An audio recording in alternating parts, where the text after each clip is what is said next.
In monster hunting, as in all of life, true mastery begins not in complexity, but in simplicity, well understood. The one who returns again and again to the fundamentals does not become a beginner, they become a master. They do not become foolish, but wise. Allow me to explain.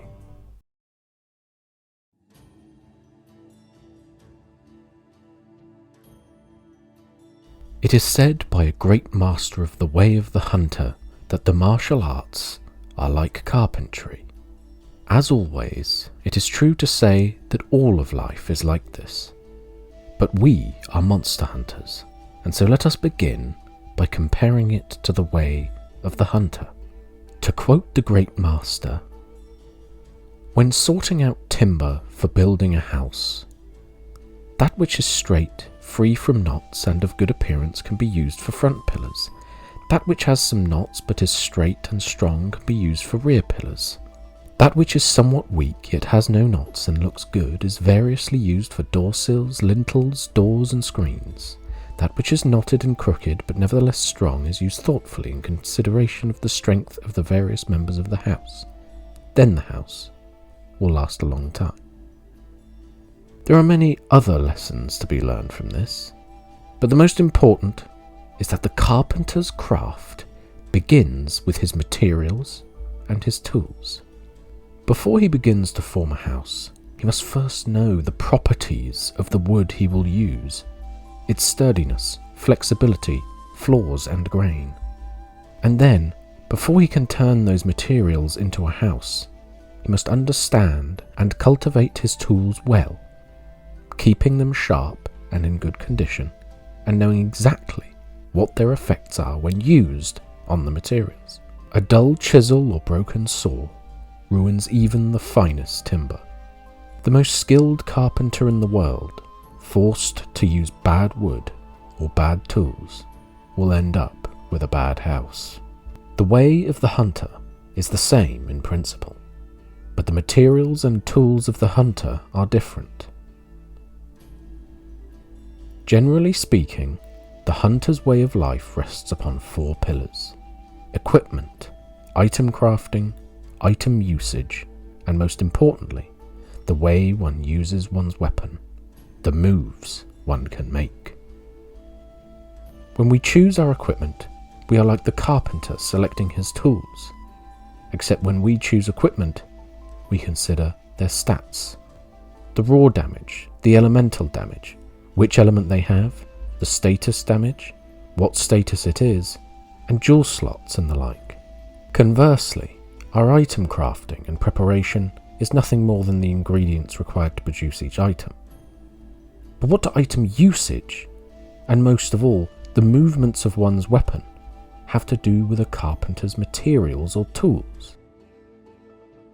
Whether one's wisdom comes from east or west, one shall ultimately have to learn the fundamentals. That is to say, to get clear on exactly what one is able to do and what one is not able to do. Though it is primarily just the first. Learning what you are not able to do is a far more subtle matter that we learn more through direct engagement with monsters. Although, with that said, it is always the case that whenever we understand what we can do, we simultaneously understand what we cannot. This is to say that, when we do the primary work of the hunter, the combat with monsters, our material and tools are not material or tools at all. They are, instead, actions. The victory over the monster is not made of any tangible thing, but each individual action we are able to do. Each item we hold has the ability to do a very simple thing: replenish health, sharpen the weapon, heal a blight, and even more importantly, we are able to move our bodies in different ways that are likewise quite simple. We can move, dodge and dive, and ultimately utilize the manifold strikes that can be performed with our weapon. We must pay attention to their timing. How long until they begin from the moment they start? How long does it take them to end before we can move again? For example, I noticed that, like with most weapons, my lower damage sword attacks start and end quicker, while my higher damage axe attacks start and end slower.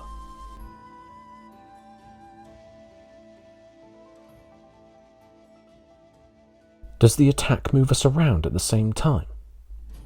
My sword attacks all move me forward a little bit, but axe attacks involve moving forward quite a lot. And I possess an ability to slide around between attacks in sword mode. Even more crucially, what is the shape of the movement?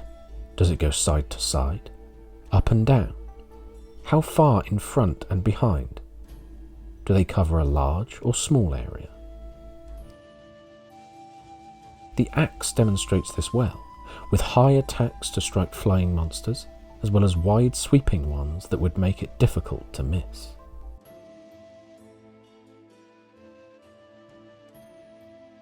All this must then be understood in light of one's primary, secondary, tertiary and quaternary attacks, which is to say that some actions can only be done after 1, 2 or even 3 other attacks. I cannot do my spinning finisher, for example, without certain moves coming before it. And finally, all this must be put into the context of the cycle of one's weapon. This goes most of all for my new charge blade, though it applies to all 13 others. I must gather energy in my sword, load it into files, transfer it to my shield, gather again, load while charging the sword, and then perform a super amped elemental discharge whenever I get the opportunity.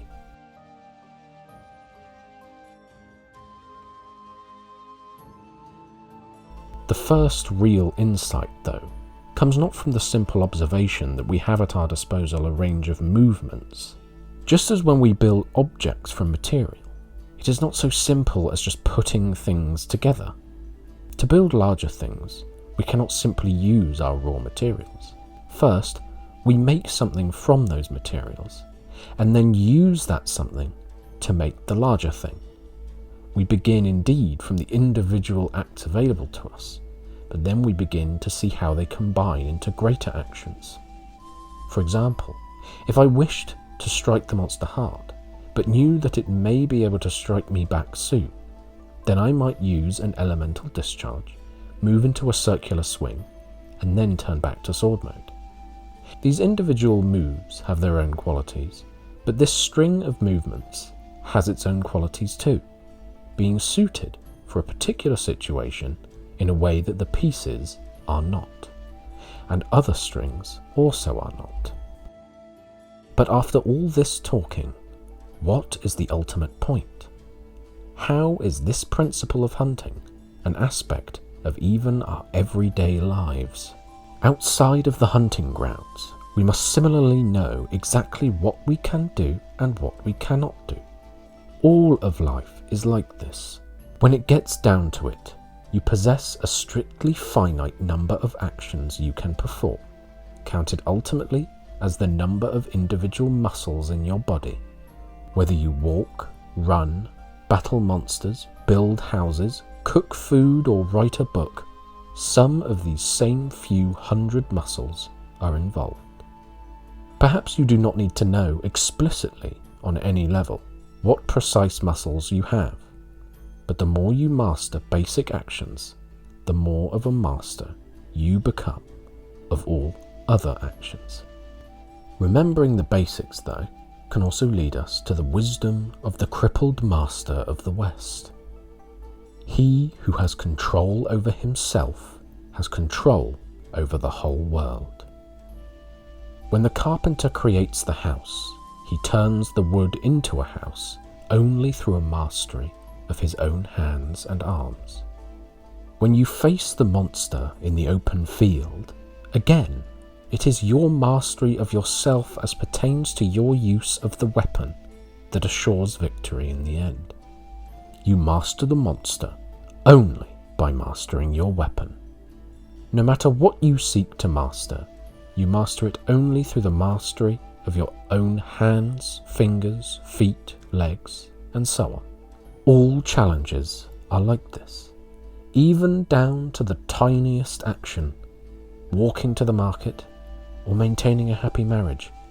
All mastery is basically self-mastery, beginning with an understanding of the actions you can take and the ones you cannot.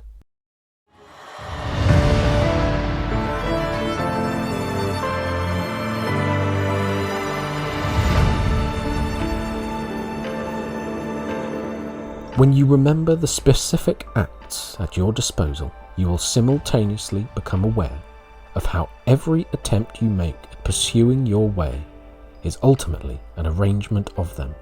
Knowing the material, we become able to shape it. Knowing our actions, we become able to direct them beneath our will and our spirit. To master the fundamentals is to master yourself. To master yourself is to master all things.